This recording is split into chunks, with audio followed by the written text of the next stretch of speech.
जब हमारे सामने हमारे सोलर सिस्टम की बात आती है तो हमारे मन में कई सवाल उठने लगते हैं और सोचते हैं कि हमारे सौरमंडल का निर्माण कैसे हुआ। अंतरिक्ष में मौजूद हमारा सौरमंडल हमारा एक छोटा सा घर है जो लगातार मिल्की वे गैलेक्सी में चक्कर लगा रहा है। हमारी मिल्की वे गैलेक्सी कई लाख लाइट ईयर में फैली है और हमारे यूनिवर्स में कई ग्रह हैं जो पृथ्वी के समान ही है। जानकारी के अनुसार हमारा सौरमंडल ही है जहां अभी जीवन मौजूद है और इसी प्रकार के लाखों सोलर सिस्टम मौजूद है।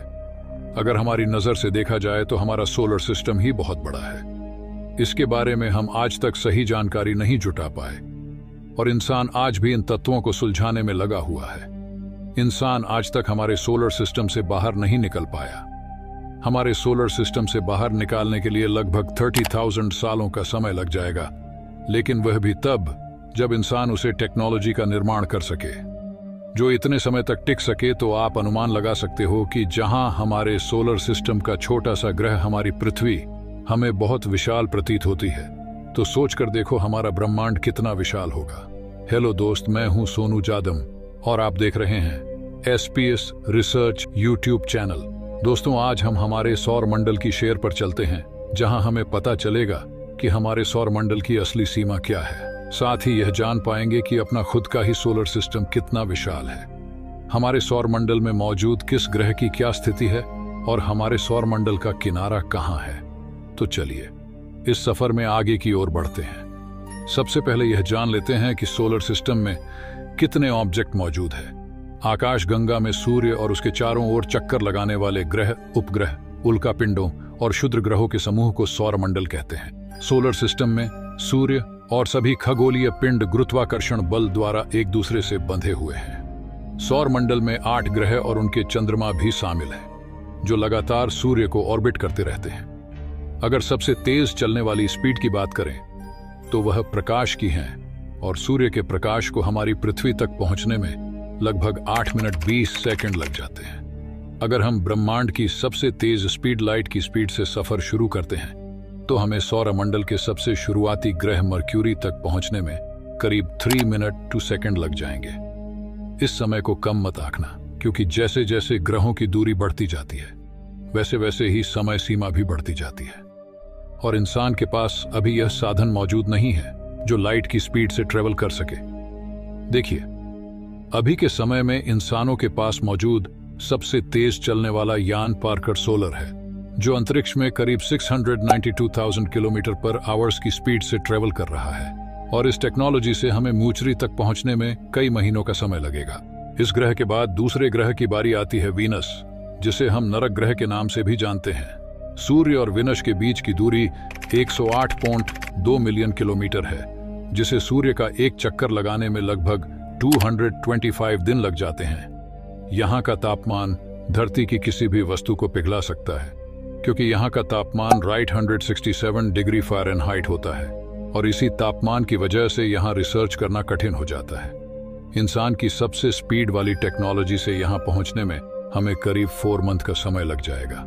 अगर बात की जाए सबसे चर्चित ग्रह मार्स की सूर्य से मंगल की दूरी 223.13 मिलियन किलोमीटर है, जिसके कारण सूर्य के प्रकाश को यहाँ तक पहुँचने में लगभग 12.6 मिनट लग जाते हैं। मंगल को सूर्य का एक ऑर्बिट पूरा करने में 867 दोनों का समय लगता है।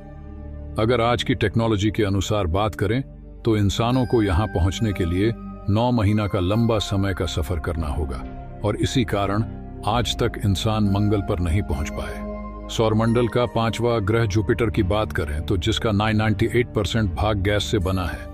जुपिटर की दूरी सूर्य से लगभग 745.46 मिलियन किलोमीटर है, जिसके कारण सूर्य के प्रकाश को यहाँ तक पहुँचने में 46 मिनट का समय लग जाता है। और जुपिटर की तुलना हमारी पृथ्वी की साइज से की जाए तो जुपिटर में लगभग 1300 पृथ्वी समा सकती है, जहाँ इंसान को पहुँचने में करीब 5 सालों का समय लग जाएगा। अगर बात शनि ग्रह की जाए तो सैटर्न प्लैनेट अपनी रिंग की वजह से खूबसूरत दिखाई देता है। इसकी 7 रिंग जो ध्वनि की गति से भी तेज घूमती है, इनकी सबकी घूमने की गति अलग अलग होती है। इसकी दूरी सूर्य से 1.4 अरब किलोमीटर है, जिसके कारण सूर्य के प्रकाश को यहाँ पहुँचने में 85.8 मिनट का समय लग जाता है। पूरे सौरमंडल में शनि के पास सबसे ज्यादा बात चंद्रमा है। यहां तक इंसानों को पहुंचने में करीब 7 सालों का समय लग जाएगा, वह भी तब जब इंसानों द्वारा निर्मित सबसे तेज टेक्नोलॉजी का उपयोग किया जाए। इन ग्रहों के बाद हमारे सौर मंडल के सबसे आखिरी ग्रह यूरेनस और नेपच्यून का नंबर आता है, लेकिन यही हमारे सौर मंडल का अंत नहीं हो जाता। इससे आगे हमारे सौर मंडल में कुइपर बेल्ट की शुरुआत हो जाती है, जो बर्फ जैसे स्टेरॉयड पहाड़ से मिलकर बने हैं, जिसकी मात्रा और दूरी को देखकर आप भी चौंक जाएंगे। लेकिन पहले हम सौर मंडल के आखिरी ग्रह यूरेनस और नेपच्यून की बात कर लेते हैं। देखिए, हमारे सौर मंडल के 7वें ग्रह यूरेनस पर, जो हमारे सूर्य से करीब 19.8 एस्ट्रोनॉमिकल यूनिट की दूरी पर रहकर ऑर्बिट करता है।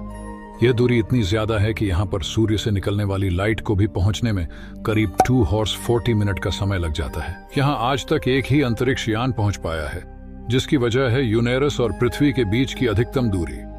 पृथ्वी और यूरेनस के बीच की दूरी 3 बिलियन किलोमीटर है, जहां इंसानों द्वारा सबसे तेज चलने वाले स्पेसक्राफ्ट को पहुंचने में 9 या 10 साल लग जाएंगे।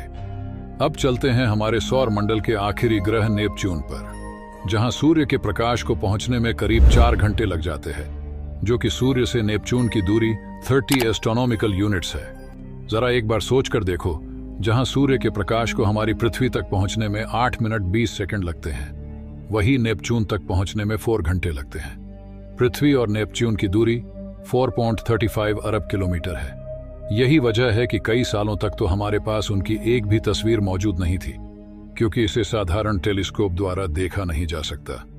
लेकिन कुछ समय पहले जेम्स वेब स्पेस टेलीस्कोप द्वारा हमें नेपच्यून की तस्वीर मिली।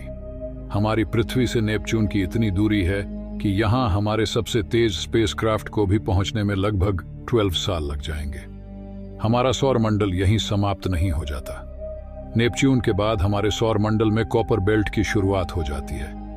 यहां ज्यादातर बड़े बड़े पहाड़ी स्टेरॉयड बर्फीले पहाड़ों से मिलकर बने हैं। ये कॉपर बेल्ट हमारे सौर मंडल में 55 एस्ट्रोनॉमिकल यूनिट से 100 एस्ट्रोनॉमिकल यूनिट तक फैला है। एक एस्ट्रोनॉमिकल यूनिट्स का मतलब है पृथ्वी और सूर्य की दूरी। एक एस्ट्रोनॉमिकल यूनिट का मतलब है 15 करोड़ किलोमीटर। अभी के समय में वॉयेजर 1 स्पेसक्राफ्ट ही यहां पहुंच पाया है। आप सोच रहे होंगे कि यही हमारे सौर मंडल का अंतिम किनारा हो सकता है, लेकिन यह हमारे सौर मंडल का अंतिम किनारा नहीं है, क्योंकि कॉपर बेल्ट के बाद 8 क्लाउड यानी दूसरे कॉपर बेल्ट की शुरुआत होती है, जिसे सौर मंडल का अंतिम छोर भी कह सकते हैं। लेकिन यह इतना विशाल है कि अंदाजा लगाना भी बहुत मुश्किल है। 8 क्लाउड 200 एस्ट्रोनॉमिकल यूनिट से 200,000 एस्ट्रोनॉमिकल यूनिट तक फैला है। यह खरबों किलोमीटर में फैला है, जहां सूर्य के प्रकाश को भी पहुंचने में 1 साल का समय लग जाता है। लेकिन 8 क्लाउड को पार करने के बाद आप हमारे सौर मंडल से बाहर निकल जाओगे। लेकिन क्या आपको यह इतना आसान लगता है? आप अंदाजा लगा सकते हो, हमारा सबसे तेज चलने वाला स्पेसक्राफ्ट वाइजर 1 ने अभी कॉपर बेल्ट को भी पार नहीं किया, जिसे पार करने में अभी लगभग 300 सालों का समय लग जाएगा। अब तक आप अंदाजा लगा चुके होंगे कि हम जिस सोलर सिस्टम को छोटा समझते हैं, वह वास्तव में कितना विशाल है। दोस्तों, आपको क्या लगता है, इंसान हमारे सौर मंडल को पार कर पाएगा या नहीं? ऐसी ही जानकारी के लिए हमसे जरूर जुड़े रहे। जय हिंद।